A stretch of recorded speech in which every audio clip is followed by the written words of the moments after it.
Mõtlesin, et paneks 2 korda.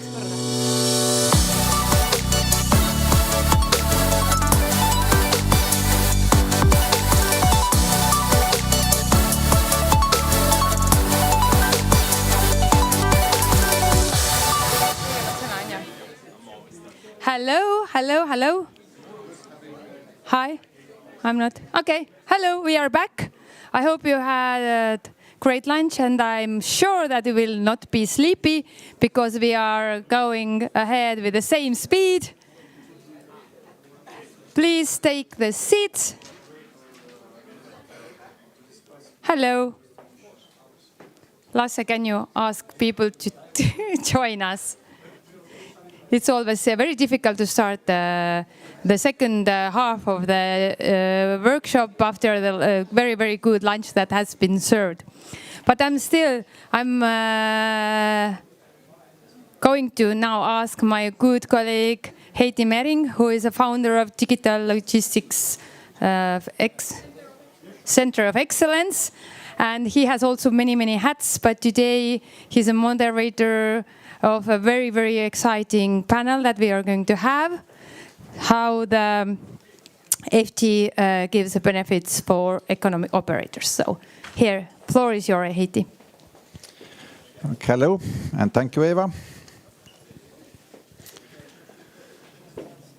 Yeah, I believe this after lunch, it's exciting topic for discussion. It's private side or private companies' interest in regarding FT. And if you are comparing that, what is the private companies? So if we are looking at the economics, then the logistics is like a blood. So those carriers in the market will feel the first, is it economic growing or dropping? So I have first to introduce Toni Penttinen from Ahola Transport, head of IT. And he's more than almost 30 years experience in IT and development. And Ahola Transport from Finland is one of the leaders, I would say, in the digitalization. They have very interesting customers who demand actually this digitalization, so they have to do it anyway. But please, Pentti, you can continue, and floor is yours. All right, thank you very much for having me here today. Let's get started then. First slide about who we are. We belong to Ahola concern. We are in the middle of Ahola Digital. So digital is liaison between transport and special. So we do all the digitalization environments, what we are doing. And today you will see a glimpse of that, so a small glimpse which is related to FT stuff. But we are privately owned and one of the largest. Approx 550 trucks plus about 100 trucks up to top of that. So more than 650 what is we have at this moment on the road every day. So that's about this, but now let's go. Let's go about the deck itself. Few slides. I start with this kind of big topic about logistics 4.0 and 5.0. And then there's big things which are related to the resiliency and humanity. And then these are related to the FT as well. And how the actually logistic flows and go. So I will have a few slides about that, and then I go last slide about what actually benefits we see about FT. But first about human centricity. It's about processes and empowerment. If you have FT, actually you can lower the barriers and faster the flows with the drivers in many ways. And also back office. There's skill development what is needed for it, but digitalization is already part of it. So it's not a big thing. And of course, customer centricity. That's important. Because everything what we are doing, actually it needs to have customer.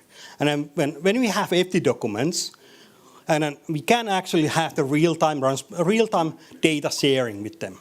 As well, when we are loading, unloading, all of these things is immediately available to customers as well. What comes to the resiliency, there was mentioned already about Artemis about that, about adapting disruptions. And then that's one of the things. eFTI can actually help out it. And then with ECRM information, we know exactly where it is. What has happened? It's a real-time information. We also use it for data-driven decision making. We have it actually part of that when we know exactly what has been happened, how to actually has been loaded, what has been unloaded. It's actually part of the data-driven decision making. It's also part of the automation continuity. So we can actually do many things already. It's not, and also sustainability is an important part of that. From sustainability point of view, we're actually paper-free. When we start to use the ECRMs, we don't need to print those papers anymore. And then at this moment, you will see one of the things about that later on in the presentation. And also minimizing risk of destruction and loss stuff. But one more slide about greener solutions, and an eFTI is one part of that. It's how to actually you minimize and maximize revenue. You minimize losses. There's empty driving. There's one document and one mention about 30% of the European. We have 12% is what we have been calculating. So we are less than 15, which is mentioned in one of the slides. So we have maximizing utilization rate. We maximize that with filling decrease and these kind of things. And when we have the eFTI documents, we can actually maximize. We continue to sell the load. If it's less than load, we continue to sell it. If there's, for example, 10 balance, what we should be actually picking up. If it comes 9, we have space, but we are selling continuously.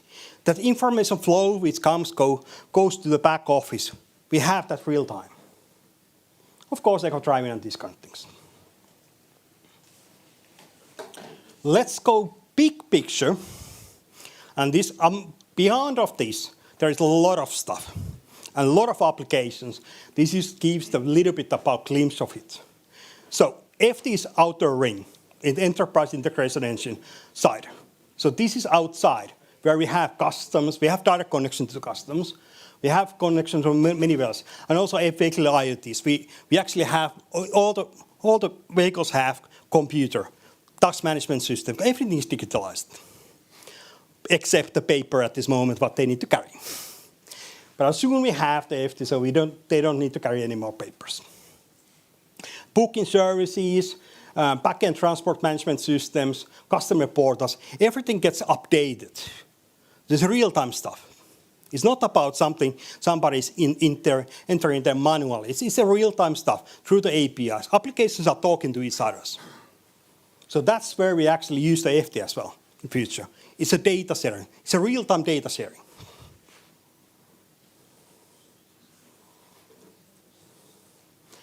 A little bit about advantages. This is just few glimpses what eFTI actually brings to us. And this is just 12 points, but beyond of that, when you image it on your own operation, you can actually look and find much more. But this is what we see. So minimize risk of destruction and loss. Paper is fragile. It can be wet. It can be broken up. It can actually miss. You can miss it. So everything these we are actually getting, when it's get digitized in the back end, it's already there. It's packed up automatically. It's there. There's revision controls in the place. There's no need to manual entering stuff. Everything gets all the time, real time. And then digital revision control is quite important. When drivers actually mark in there as a document manually, that information comes back to the back office a few days later. Of course, there is chats and these kind of things, but it comes to other processes as well, invoicing processes, other processes, which might not be in the loops. We have like 2 million documents, what we need to save on this kind of annually. So that's quite a big pile of papers. We scan those documents in synchronized place. We document those, and those goes to SharePoint, or in our case, but it gets digitalized. But a digitalized format of the document is OCR document still. It's not searchable, it's not metadata. So what we are getting now with eFTI is the metadata. We actually can introduce AI parts of that. We will utilize more and more AI. There is also processes what reach the driver side. They don't need to care about papers anymore. It's actually less workload for them. It's much easier to handle with the task management what they already do. Your signature is there. No more paper chasing. No more caring about those. There's automated processes as well, scalability, and also improved customer service, because they already see that what has been delivered in customer portal, it's a real-time continuously. With the papers, there's a little bit delays with certain things. And also what it brings to us is that when it's unloaded, we can actually invoice it already. Not to wait about 1 week. We can invoice it. So money return is faster. So that's economic part of it. And then when you scan the documents, actually there is persons who are actually scanning the documents as part of their job. It's their job to scan the documents weekly basis. And then they are spending a lot of time for it. So individual paper actually much higher cost than actual digital version. About one more glimpse of how it actually looks like. We have digital version in certain ways, because we cannot do it, of course, at this moment outside of domestic, so domestic side. But it's about the migration between paper and digital. So you actually use the QR code as well. With QR codes, you can actually interrupt and modify the documents. But you need to have paper anyway at this moment, printed. But that's a transition period. But when we can actually go to fully digital, we go. That was my last slide. Thank you.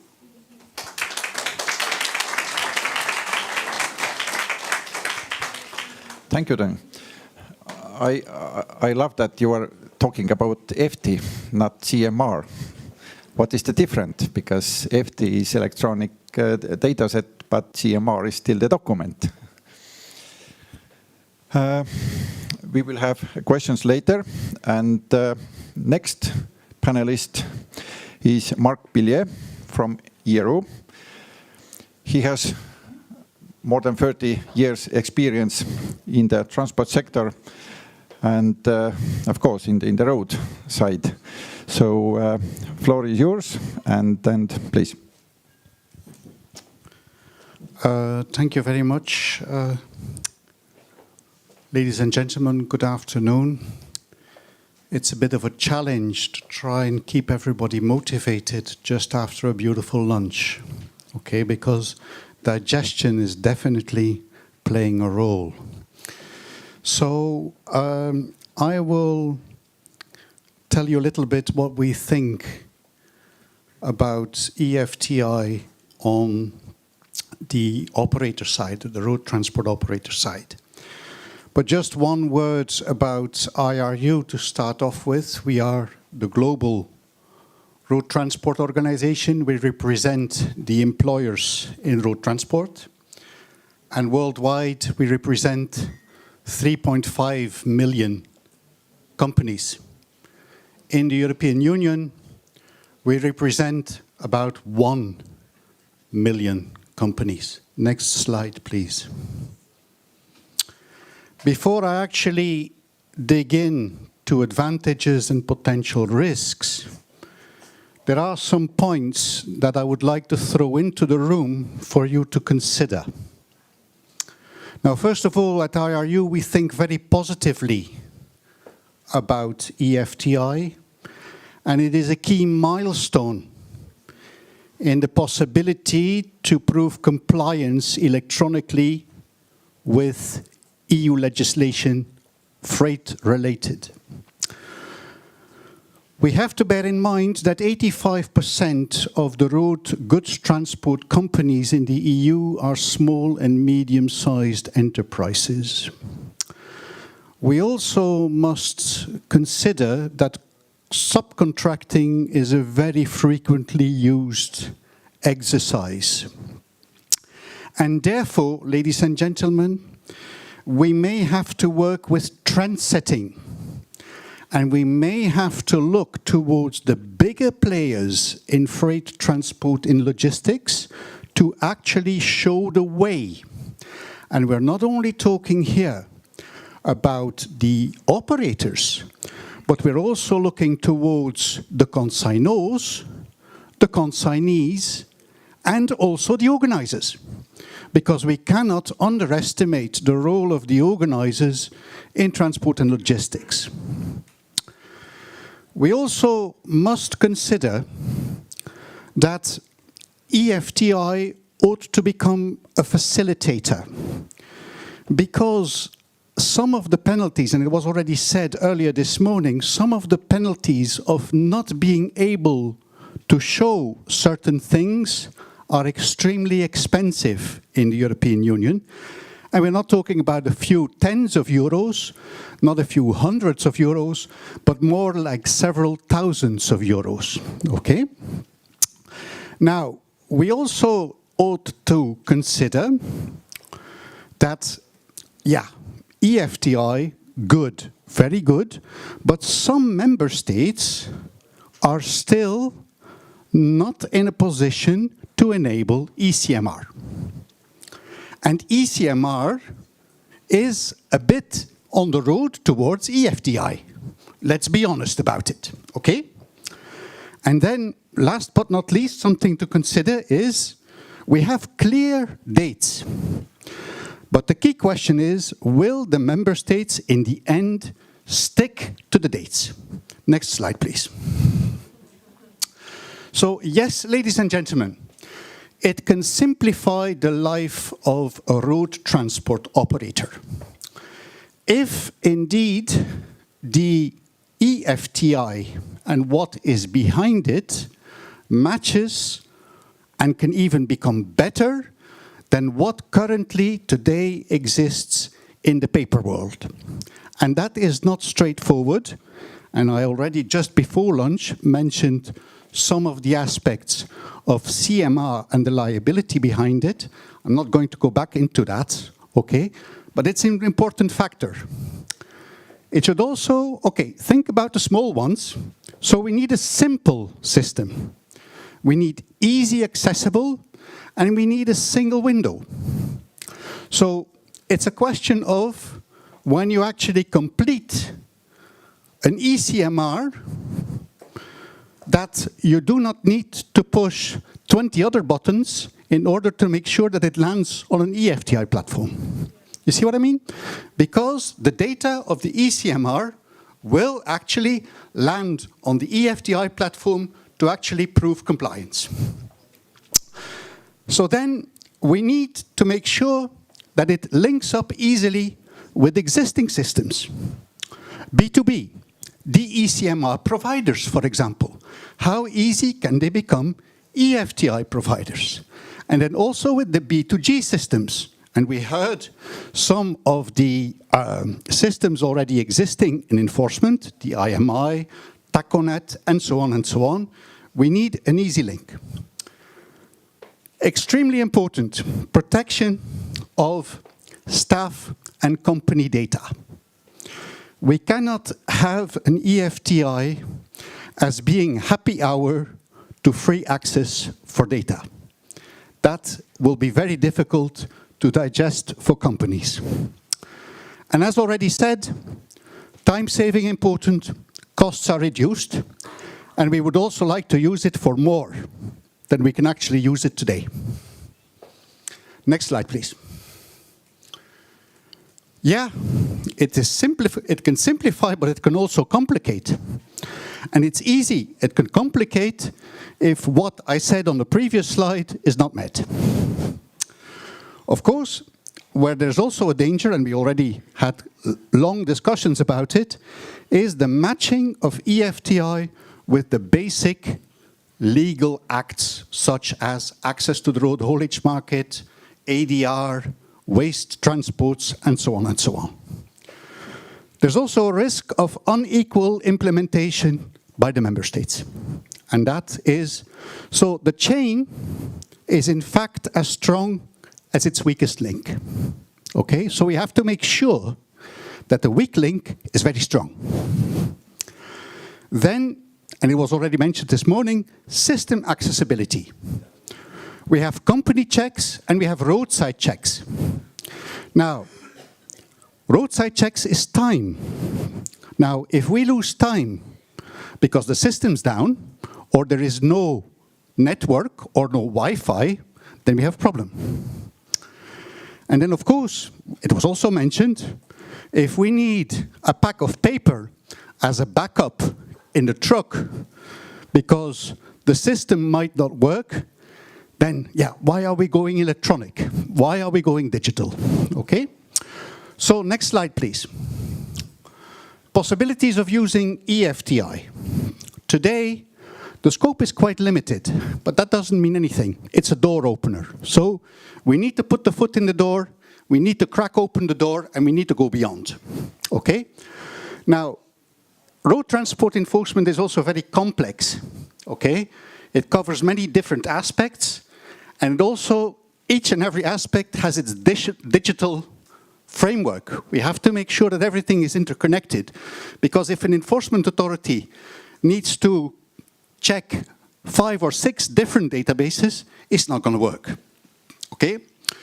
Then we also need to make sure, as I already said, it needs to build as much as possible on existing systems. And also, transport and logistics does not end at EU borders. What happens with third countries? How easily will third country operators also be able to benefit from the eFTI system? Last slide, please. Next slide. So, potential risks is usability by operators and inspectors, because it's on both sides. If one of the sides can't use it, it's not going to work. We have currently a very high degree of complexity of the framework, and that is versus a limited use. So if we can break open the use options, we might make it more attractive.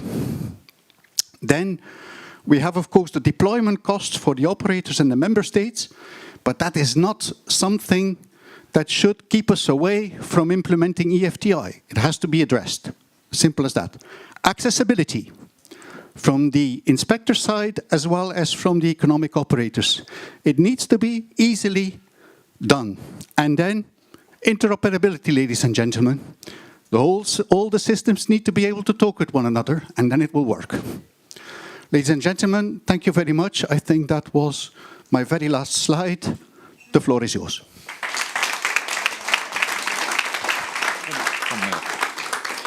Thank you very much. I believe you pointed out very important risks and targets that we have. But I have still one question for you, as you are leading the whole road haulage market. We have those bilateral agreements with third countries as well. Very shortly, please. What do you think? Can we utilize eFTI in that sense as well, to cooperating with those neighbor countries? I would say that is in the field of domains to explore. Because momentarily, eFTI does not cover the controls of the community license and the true certified copies of the community license. Once eFTI is opened up for that, it will be easy also to open up eFTI for bilateral transit and other authorizations, as it would also be, as Heinz Albert said, also for the ECMT licenses. So that is, let's say, a next step to explore. Thank you. And please, we will have questions after all presentations. Next panelist will be Frédéric Laporte from IN Group from France. They are also one of the leadership in the FT Gateway development. Frederick has almost 7 years experience in this field, and please, floor is yours. Thank you. Thank you very much indeed. I like your metaphor about being a door opener. So la porte means the door, you know English. So let's move forward with what I want to share with you guys. So in a nutshell, IN Group, I'm not going to reintroduce who we are. You heard about that this morning, but in a nutshell, we do provide, I would say, systems in order to bring trust in different kind of ecosystems. And my reading, I would say, of the eFTI starts with this picture. In a nutshell, the thing is that there are definitely business solutions all over the place. There are business solutions that are enabling the digitization and the digitalization, that's different, of the transport and the logistic ecosystem. The thing is that as we look at a business system that exists today, which can be an ERP, an ECMR, a transport management system, and so on, it manages structured data, right? And this is where the data is living, is updated, is managed, definitely. As soon as we get into an extraction, we can get into those first two layers. The first one on the top right is print, and it's an analog paper. Right? It's a piece of paper with the wet signature. That's the one we know. And as you mentioned, by the way, Mark, it has to be, it is recognized today from a legal standpoint, and what we do has to be recognized at the same level. Otherwise, at the end of the day, it's not going to fly. The second option, which I hear more and more, is like, yeah, we definitely are digital because we issue PDF files. Right. Well, that's what I call digital paper, right? The past COVID I had in 2019 and 20 and 21 is a digital paper. It can be brought in paper, it can be brought as a file, can be displayed on a mobile application, but that's a digital paper, nothing beyond that. What we are talking about is actually the data. The structured data, and the structured data that still actually lies into the business solution. So what's an eFTI platform? It's nothing more for me than a business solution that passes the certification that we still have to finalize, by the way, and becomes an eFTI platform. It's a business solution, period. So as this starts playing what is that made for me, again, that's my personal, I would say, way of seeing that, is that the eFTI is a tick in the box in the first place. It's we are, as a business solution, an eFTI platform. Therefore, the data set can be controlled by competent authorities. And the way to make that happen is that we have those competent authorities going through an eFTI gate, such as the one we develop, as well as our friends in Finland, Germany, Estonia, and other countries. And this is accessing the data. Okay? But beyond that, the real interest from a business standpoint is that if you keep the example that would actually suit Rudy. Where are you in the room? There you are. We have this cooperative that is operated from a port standpoint by Aropa and works with the Voies Navigables de France in order to get the barges down to the brewer that use the road transport. And we have this subcontracting challenge that Mark was raising again of Geodis actually employing some folks in the loading area that they don't know because they got them from a third party that provides those loaders. And Geodis doesn't have enough of trucks, so they rely on Jackie Perreno. And Jackie Perreno, when they're short on trucks or drivers, they rely on Groupe Vallée and so on. Okay, so at the end of the day, we have this kind of a representation with the distributor that eventually brings things to the final customer. What we're talking about is every single piece of those transports can be managed using either a single platform or a combination of platforms for inland navigation, road transport, urban transport. And the interest actually in eFTI is that it is paving the way. It is a door opener. Mark, thank you for that. It is a way, a mean by which we can start working seriously on making sure data exchange can happen across those different platforms. That's the business value. Okay, eFTI is all about if I provide a solution as an eFTI platform And if the control cannot be managed by the competent authorities, then my customers are going to keep paper in the truck. That's not where we want to be.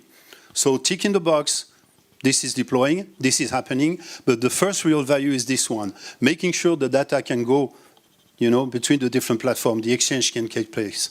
And when the exchange can take place, there will be a need for something else, which probably we'll discuss in the next conference for eFTI, which is all the authentication, the security, the trust in the different data that are exchanged.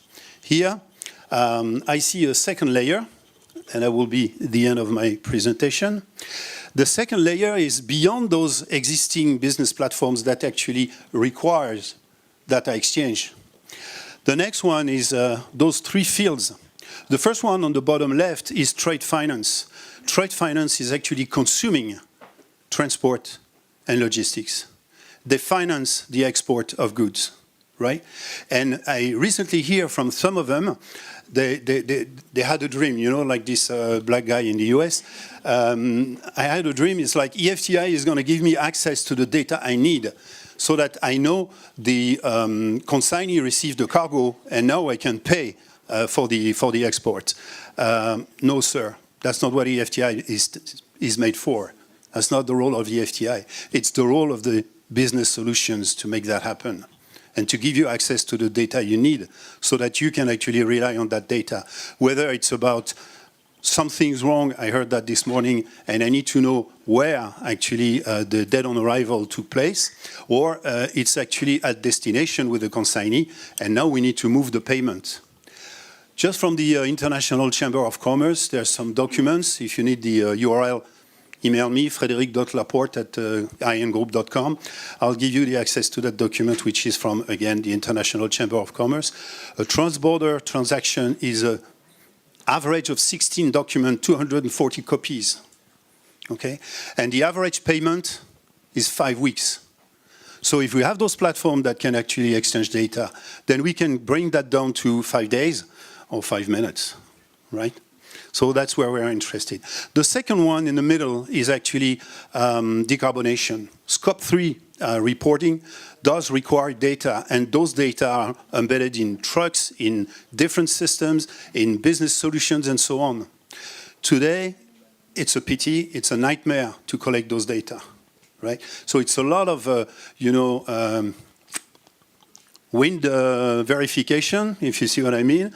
It's a lot of work. It's moving forward, and that's already an obligation for the different companies to actually report for the Scope 3. So for the Scope 3, we also need data exchange at the end of the day. And last but not least, should you, like my Finnish friend, wish to actually integrate artificial intelligence, without data, there's no AI. You can't do anything if you don't have data, right? So let's make sure that the exchange of data is possible, and that's the overall value which is actually made possible thanks to the door opener by the eFTI. It's actually paving the way for data exchange. Thank you.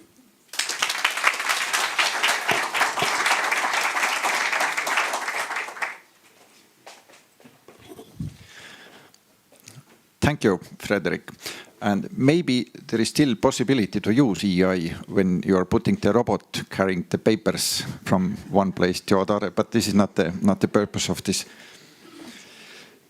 So, last but not least, we have one more panelist, Barry van Looyen from Pionera. They're probably the European largest ECMR service provider at the moment, and they have pretty much experience in this field. And you have been in this more than 50 years, I think. So please, floor is yours. Thank you very much. Good afternoon, everyone. Thank you for having us together with Stefan. It's very difficult to be the last and bring, after all those presentations, some new information. But I tried to do my best. We started more than 10 years ago, together with Stefan, as a very small company, as in maybe the first ECMR provider, software as a service and an online platform. And very fast we have seen that there were some problems and that there were opportunities using digital documents in logistics. So we're growing as an eCMR provider to an e-document provider. And we call from DigiCMR, we go to eWasteRail, and it's eliminating waste and transport. So not only eCMRs of documents, but all kind of things. And the idea of Pioneera was, from the first step, is being provider and generating solution for digitally signing all kind of documents, but not in the idea that we go to market directly. We were, from the beginning, searching from partners, TMS providers, YMS providers, all kind of stakeholders in logistics who already have connections in transport, because it's too difficult. The one is knocking at the door at the other, providing some solutions, and if we can just be an eCMR, an e-document provider on existing systems, then we thought we have a whole. We have some systems that can be maintaining for the future. So we don't have to create TMS systems, go to market looking for board computers and everything else, because it's too difficult. It's not our business. Our business is to create electronic documents and make that digitally signed. That's important. And that's today the business we do already. We started, and as soon we have San and Jouko mentioned it today, be it affordable for small companies. Other people say today, what's the price? Can everybody use? Because even we are 2024, not every company in logistics has an IT environment. A lot of them, they use manual system, planning boards, papers, whatever it is. It's too difficult. It's an enormous hurdle to take. Going from that step to that step, it's for very small companies. And Mark mentioned it, 85% of the transport companies are very small companies. Take care of that. And this where we started with a platform. We mentioned and we try in the market that everybody has internet. And if you can go to a platform and make your e-documents with a simple app, that's the first step.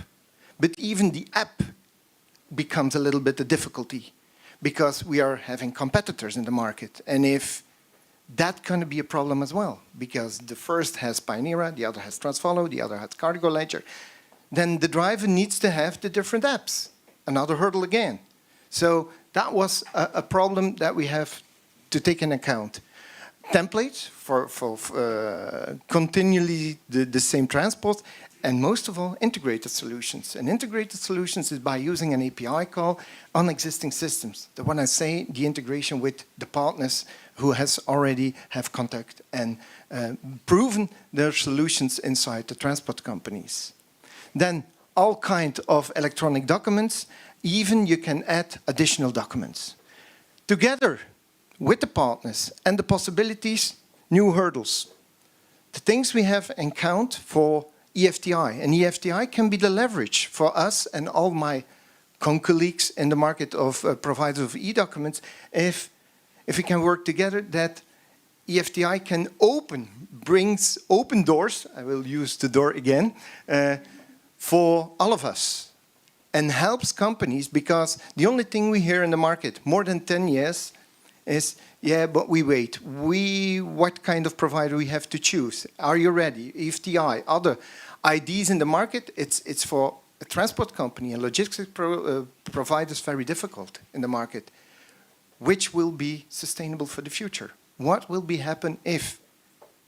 Connection between. That's all things we have in market where we have to take care of it. And they're scared. Digitalization, even if we use digital things all around in private, we share data, we use WhatsApp, FaceTime, whatever it is, even bank applications, in logistics is not common sense. We have to help them.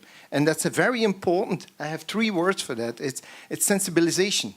We're not selling anything, we have to help them. We have to take them hurdles to what happens in logistics, what is helpful. The most are scared that they are losing their jobs, because digitalization, if you read papers and you see around, they fire people. What happens if digitalization takes account in our organization? What happens? And they protect their business, and therefore, if you see a lot of European countries, Belgium not, did ratify the electronic consignment note. Even the countries who signed up for the ratification, there is a maximum of 6% of usage of an electronic use of CMR. And I think eFTI is very important for us that they can help not only for the eCMR, but the only thing we hear is what if and excuses. We will use the electronic consignment note or the eCMR if we can use the other documents. Because in transport, it's not only the eCMR or the CMR. It's a POD, it's a T1, it's all kinds of documents. And they use it as an excuse for not using it. So we hope, and we have a positive vibe about it, that eFTI will help us to create leverage in the market. Secondly, other things is help them, communication. And Mark told us, and that was the only one today, interoperability is very important. We have competitors, and I told, a driver needs to install different apps. Let us work together.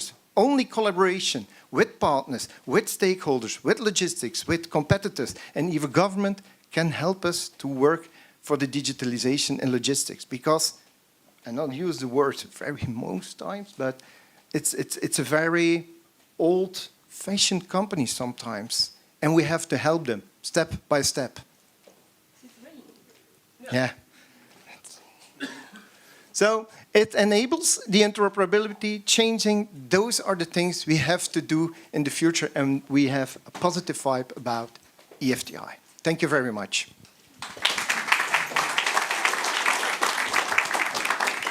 I have one question to you as well. What do you think, when we are looking at this market at the moment, there are like thousands of business applications in the market, but only so few are focusing into the digital consignment notes. What do you think, what is the reason? Why IT companies doesn't want to go to the like consignment level and digitalize this part? You need to be a little bit crazy to do things in logistics. Maybe, is it too complicated? Not too complicated. For IT? I don't think it's too complicated, but it's not clear enough today. If we started 10 years ago, we thought, okay, everybody was positive. But what do you have on players in the market and companies who say, oh, we're positive if nobody uses it? So I think there was a lot of things need to be enabled to use an electronic consignment note, and not only the CMR, but all kind of things. And Europe needs to be done something. And I think the most important thing, the most important thing, I forgot to mention it, is what you see in the Flemish part of Belgium. We split up in 3 regions, but doesn't mind. The Flemish part makes it for waste mandatory. And what happens? We have 94% of the waste industry. And this is something we have encountered as well as eFTI, together with the EU, to make it mandatory. That's the only leverage. If we not make it mandatory use euros, I think a lot of people will still use the local currency as well. So maybe FT has been started in wrong way. It should be mandatory for the private sector, not in the government. No questions. Okay, thank you.